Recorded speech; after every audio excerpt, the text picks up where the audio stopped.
Hello, I'm Charlie Rubin. I'm a senior database architect, and I'm also the lead developer for the Sifter.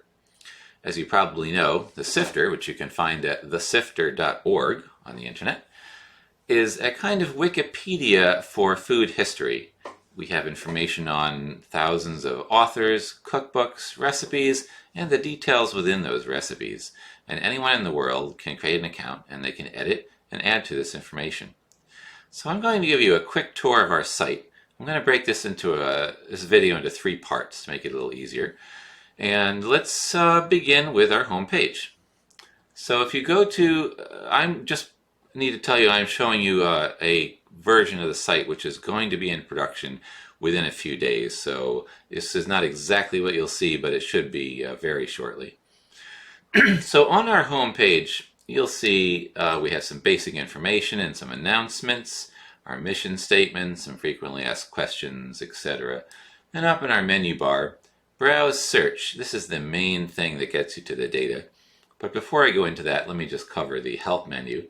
There's quite a lot of help available. We have much more extensive help than previously. We have detailed tutorials that show you how to do almost anything you can think of with this site. So I think that you'll find that very helpful.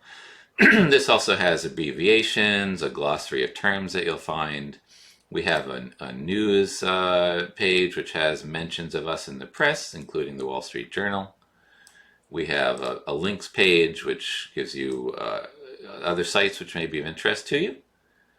An about page which talks about our team, Barbara, of course, our founder, other members of the board, Barbara's children, Kate and Joe, who are very deeply involved with this project, and then the development team, myself, and some others, actually not all listed there yet. And finally, we have a contact page where you can send us messages, and we encourage you to send us emails with any questions or suggestions. And lastly, here's a spot where you can register for a new account. I'm going to sign in as myself.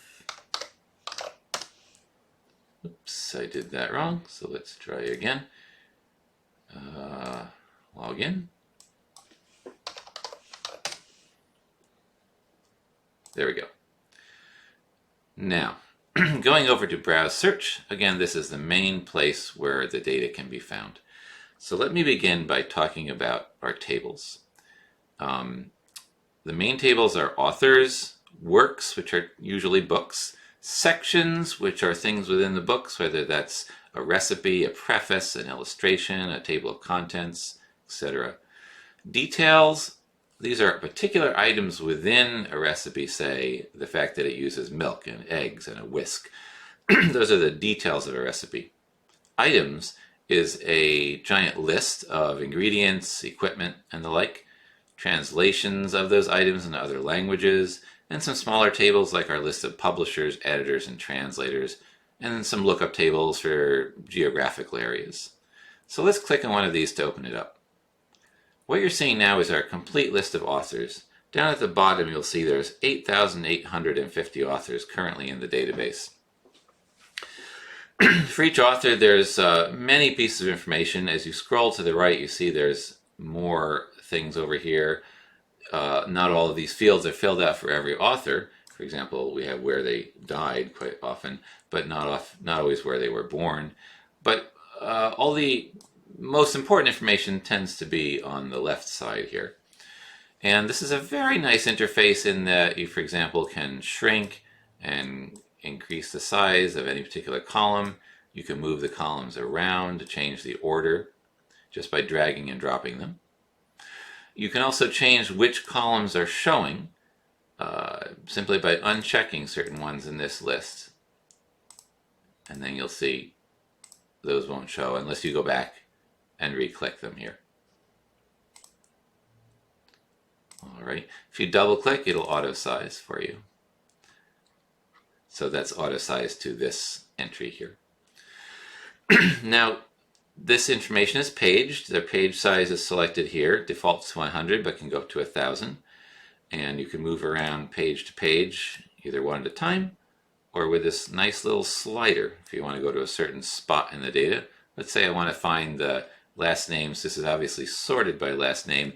Maybe I want to look at the T's. Well, they're probably around here. Let's see. P, maybe a little farther. S, yeah, we're getting there. And of course, we could also jump to a particular page number here. Let me show you a few things on the bottom that are useful. The text size can be increased for easy viewing or to fit more information into a page. If you're on a particular row of information, you can switch to a form view for that one record, which shows you everything just on that one record, and you can then move around the records with these arrows as well. Let me go out of form view. You see that there is some text as you hover over things that tells you what each field is. This can be turned off here. Any data that you're looking at can be exported. On the bottom buttons it says Excel export or text export, so you can either do a CSV or an XLS export. And let's see, up here we have a few superscripts which can be useful, telling you that certain fields when you're entering new data are required. Some fields are read-only. This is a drill down field, which I'll get to later. And if you've done some filtering, it will indicate that as well. I'm going to stop at this point and see you back in part 2.